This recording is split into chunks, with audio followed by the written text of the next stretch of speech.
all about women. It's all about trailblazing women who have broken barriers and continue to inspire change, because when women lead, the world transforms. Take a look at this. Half the world is women, but power, still not half. Not in boardrooms, not in parliaments, not in paychecks. This is not just a moral question. It is economic. Unlocking women's leadership could unlock trillions. For nations, for businesses, for futures. Tokenism is over. Real change needs policy, culture, systems that support. And courage that leads. From corporate towers to grassroots movements. From boardrooms to classrooms, women are rewriting the rules. And showing what leadership looks like. Women in leadership is not just balance. It is strength. It is society. It is the future. The playoff begins. All right, and for this playoff, we have a very, very special panel. Let me please request Dr. Sarita Alawat, the MD and co-founder of Botlab Dynamics, to please take the stage. Ms. Vanessa Bachhofer, Managing Director, Mack & Schneider, please requesting her to take the stage. We also have Captain Zoya Agarwal, Senior Commander, Air India. Please take the stage. And Ms. Evelyn de Gruyter, MD, Association of German Women Entrepreneurs, to please take the stage. Thank you, ladies. Thank you so much for taking time out to be with us here at the News9 Global Summit Germany edition 2025. And for this very special women's panel, we have a very special woman referee. Sakshi, take it away. Thank you so much, Krishna. It's always empowering to have an all-women panel. Thank you so much, ladies, for joining the chat here. Dr. Alawat, let me first begin with you. I want to ask you why presence of a woman in the boardroom is not enough anymore, and what can we do to move beyond that, to have the actual presence? Hi, first of all, I want to say thank you to the organizers for having me here. Since morning, it has been wonderful experience, lot of learning, and it's a really great mix of German and Indian counterparts. A lot of good experience for all of us, so I would like to say thank you. And one big round of applause for the organizers. They have worked tirelessly. The work actually shows in how many panels and talks you guys have organized. Thank you. So before I get to your question, just a little bit about us, what we do. So I am a co-founder of a startup called Botlab Dynamics from IIT Delhi. We are in robotics. We build drones. We are among the top 5 companies in the world now. We can fly thousands of drones simultaneously. Last year, we set 5 world record by flying 5,500 drones. But the unfortunate part is in my team of 250, which is mostly engineers, number of women representation as engineers is less than 10%.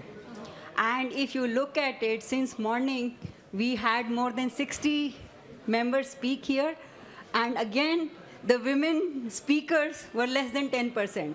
We're talking more about 5%.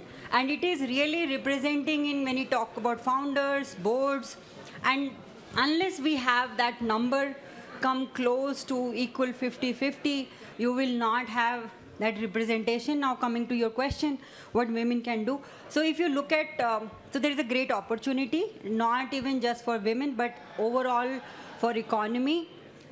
So if you look at all the tech companies, whether it's Google, Meta, NVIDIA, the number of women are less. And as a result, products that are women-oriented is less. One big example is when Apple Watch came, they forgot the user would be women, and a lot of parameters were ignored. So if you have women representation in tech world, you can have products which are represented of women, and the economy can grow. Diversity, not just for the sake of diversity, but it could actually make great products and a lot of money for the countries and society. Also, Vanessa, if I could ask you on that note, what could be some of the strategies that maybe we can inculcate in, the management aspect of it, of course, to move beyond tokenism, according to you? Well, first of all, thank you for having me here, and I'm really happy to be here on behalf of Mark & Schneider. That's my company, and we have Indian customers and automotive OEM, so really glad to be here, and also on behalf of the Chamber of Commerce and Industry here in the region of Stuttgart. Well, here in the region we have the situation that almost 75% of women are in the workplace, so that's a good news, but they are 50% of them are working part-time and not full-time. Closer? Okay. So, but only like 50% of them are working full-time, and the rest of them are working part-time. So, from the perspective of our regional economy, we need more women in the workplace because we have 40,000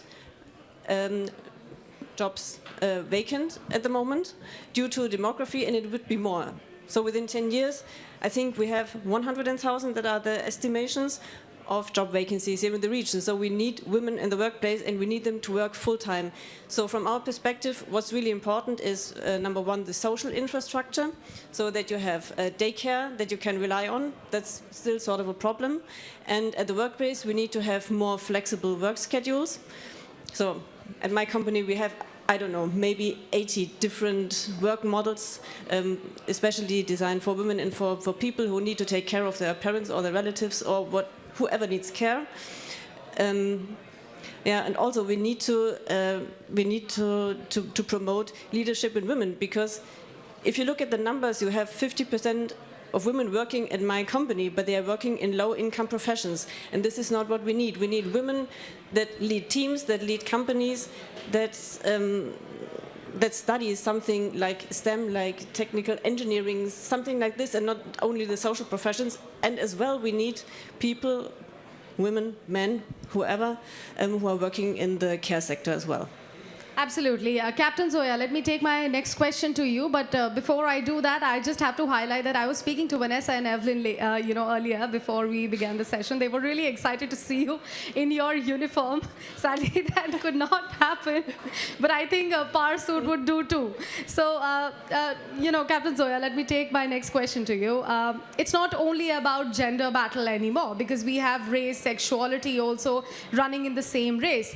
With all those aspects being in the very similar race, finding their own position in the boardroom, how do we tackle all of those challenges for us, for women?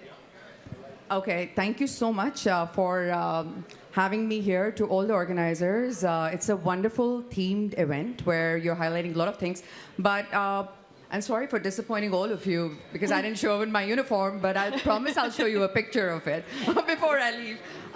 To start with, I want to ask a question from the audience. How many people over here either own companies, OWN, own the companies, or work for an organization, or invest in stock market? Can you just raise your hands?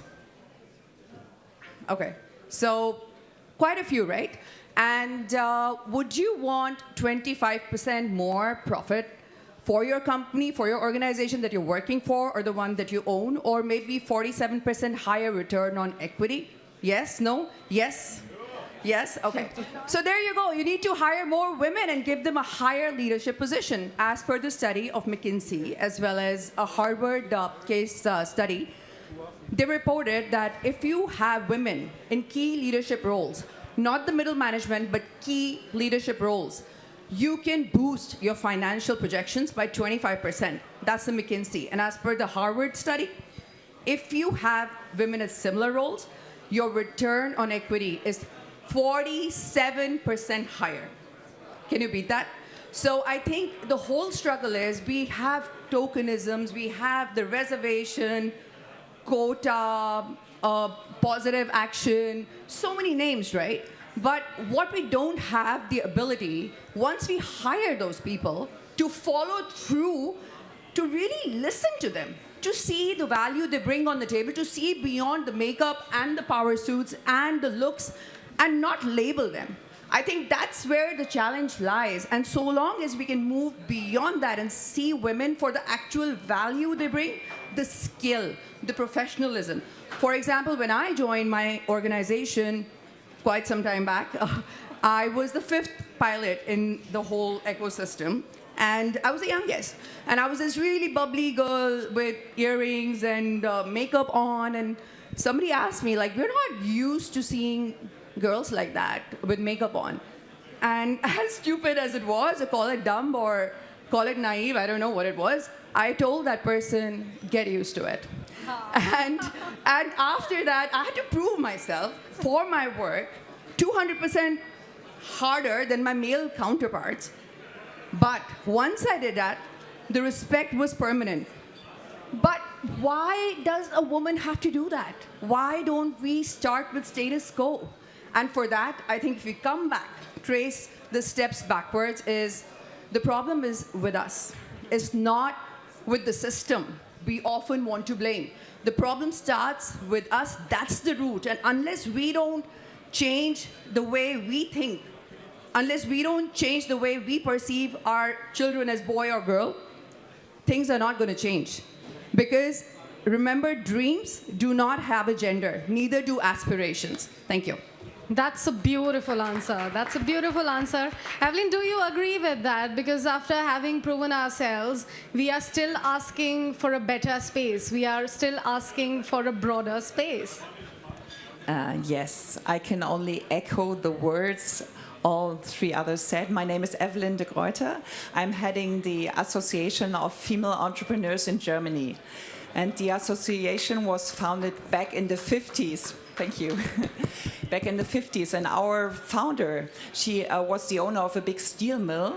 She tried to get access to other associations. The DIHK, BDA, BDI, those big industry associations here in Germany. And they said, oh, you should love women, but you shouldn't do business with them. And also, it's just a permanent thing after World War II. So she founded 30 other women, very well-known families here in Germany, like Balsen, the cookie company, and other very famous names. And they founded this association. And you know, back in the 50s, women in Germany still needed the permission of their husbands to go to work or to open up a bank account. So a lot of things changed, but there are still barriers to break.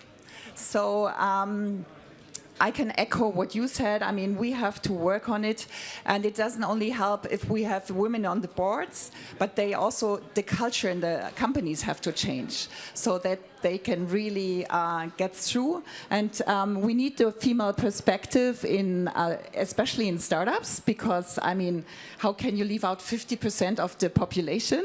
And also what Vanessa said, we need also structural changes in the system, especially what when it comes to the combination of family and work-life balance.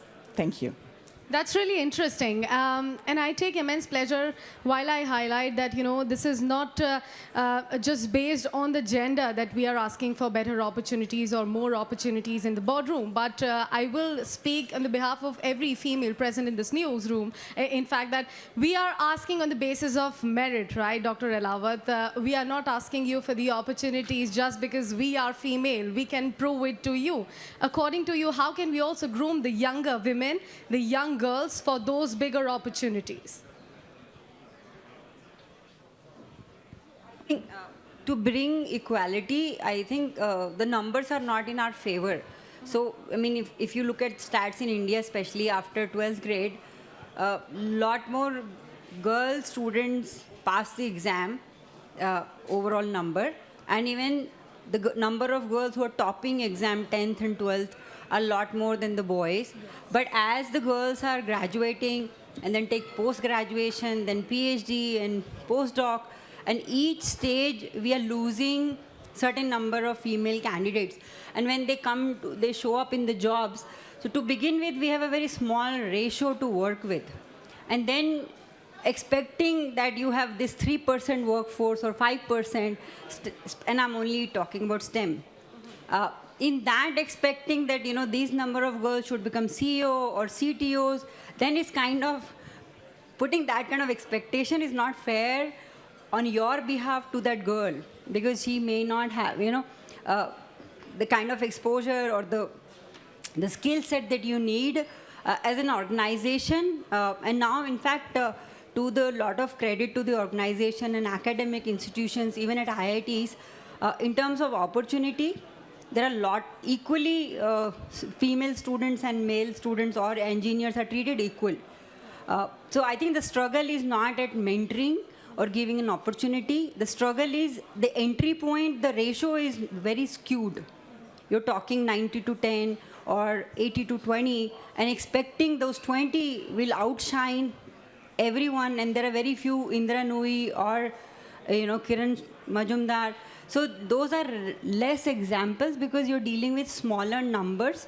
What I feel what can be and should be done, as my colleague talked about, making the work more encouraging, where women can work according to their needs, because there is a family and other things. So if the work start accommodating female social requirement or responsibilities. And I think those problems can solve. I mean, this is a very serious problem.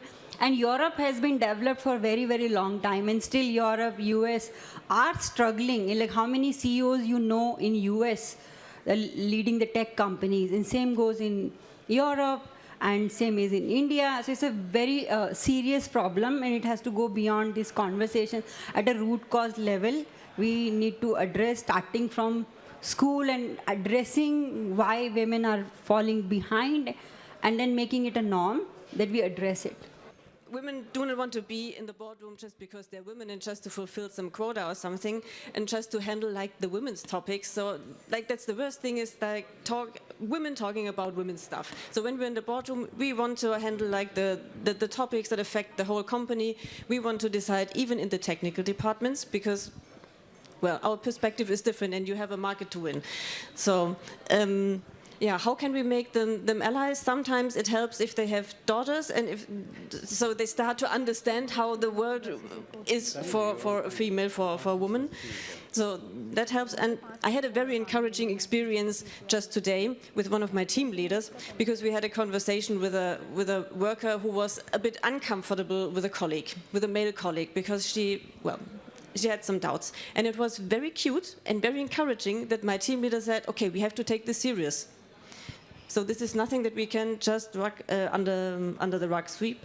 So no, we have to take it serious. We have to take care of this issue. And so this is what we need, that men are really allies to women, that they understand our struggles and that they propose solutions, and that they solve the problems together with us and not against us. Captain Zoya, how do you think women leaders today, as you being one as well, are actually shaping the future for women leadership? So representation is super important. I regret not wearing my uniform today. Not that I can possibly inspire any one of you to become a pilot anymore, but maybe I can actually. You never really know. But representation is important, because I think if you don't see me, you can't be me. So it's important, very powerful for role models, women who are already the CEOs or the CTOs or the leadership XYZ. Those women to go out there in schools, in places where they can create an impact on those young minds while they're still developing, and say that this is what you can be. So I'll give you an example. While I was doing my MBA at Columbia Business School, New York, a city like New York, which is so diverse, and you would think women would be so further ahead, but no, not really, not at all. So we have our nonprofit in India, which basically focuses on training young girls from disadvantaged backgrounds for aviation careers, like pilots, air traffic controllers, maintenance engineers. We had similar thing over there. And for that, I would go to a lot of schools where you would have people from disadvantaged and marginalized backgrounds. And once I was giving a boring lecture to young girls over there, a room full of them, and they were listening to me. And I asked them one question. They were probably so bored of my chatter. And I said, well, what do you want to become when you grow up? And they told me, I want to become Kim Kardashian. I want to become, this model and that model, because that's what they see. That's social media. That's everywhere. That's a representation for them. And then the school played my big picture in a Boeing 777 flight deck with me in the uniform. And they were like, oh my God, I want to be like you. And all of them were so fascinated with that thought that they can possibly do something like that and still look like a girl and still be fine, because that representation, I'm a pilot. You have her. If we go out there, this is power, and that represents change. I think this representation is important to change the future of tomorrow. Thank you. Beautiful. And last but not the least, Evelyn, let me come back to you and ask you about, the role of government, of course, and the civil society in shaping a better landscape for women.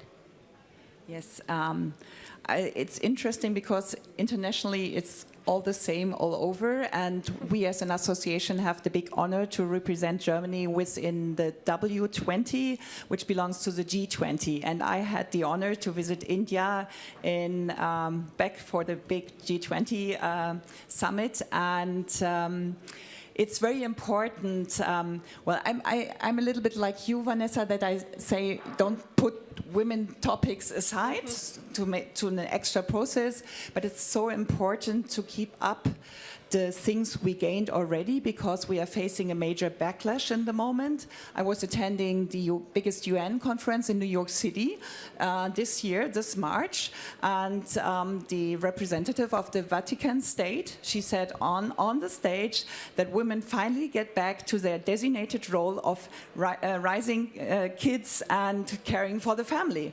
And I mean, this is shocking. So we have to stand together also, that we don't face this backlash and keep on fighting. Beautiful. And unfortunately, I have completely run out of time on this discussion here. I wish it could have gone a bit more longer than that. But thank you so much, ladies, for joining us here for the conversation. I will just quickly steal the line that Mr. Barun Das said yesterday, that all you beautiful women are the jewels to our crown. So thank you so much to all you jewels. Krishna, back to you. As usual, requesting everybody, all the wonderful women on stage, to please stay on stage. And we have a couple of surprises. First up, I'm going to invite Mr. Deep Upadhyay of the TV9 network. But I believe, Krishna, Captain Zoya wants to say something. Oh. Sorry. Okay. Sorry for interrupting Captain Zoya. Captain Zoya, please go ahead. I just want to request every single one of you, and to all the social discussions and networking sessions that you may have in future, please encourage every single person to treat the woman in their house as with the utmost of respect, in terms of an equal, because that's what your children are going to see. Please treat the children the same, the boys and the girls. Teach them the same value system so that they can grow up and be a good human being and not a girl-oriented or a boy-oriented role, because if women are respected at home for breakfast on the dining table, they will be respected for a boardroom lunch later on in the boardroom. Thank you.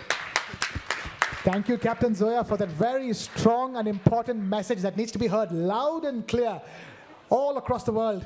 Thank you so much for that, Captain Zoya. Thank you for that. And requesting all the wonderful ladies to stay back. I'm going to invite Mr. Deep Upadhyay of the TV9 network to please take the stage and present the shawls from the TV9 network first. And then we have a massive surprise from Stuttgart after that. Let's get done with the shawls first.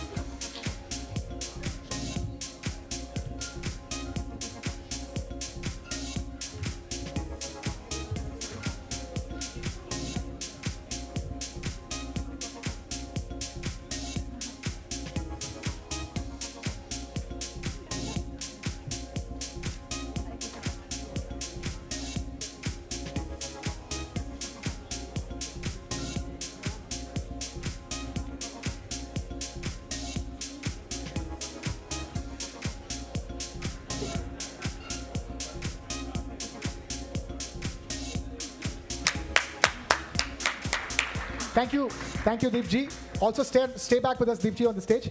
Okay, right, time now for a massive surprise from 4FB Stuttgart. The man who's going to present the scarves from Stuttgart side has been a legend of 4FB Stuttgart for 50 years. He was also the Europameister back in the year 1980. Ladies and gentlemen, please put your hands together for Hansi Muller.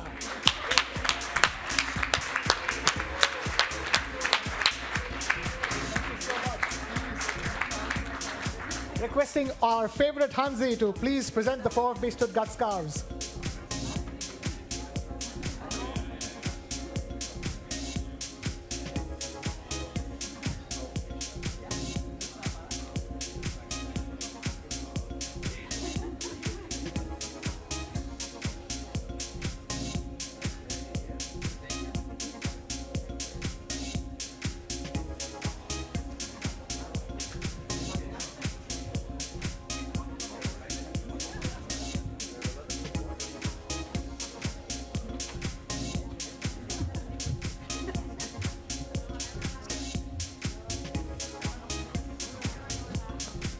Right, quick photo op.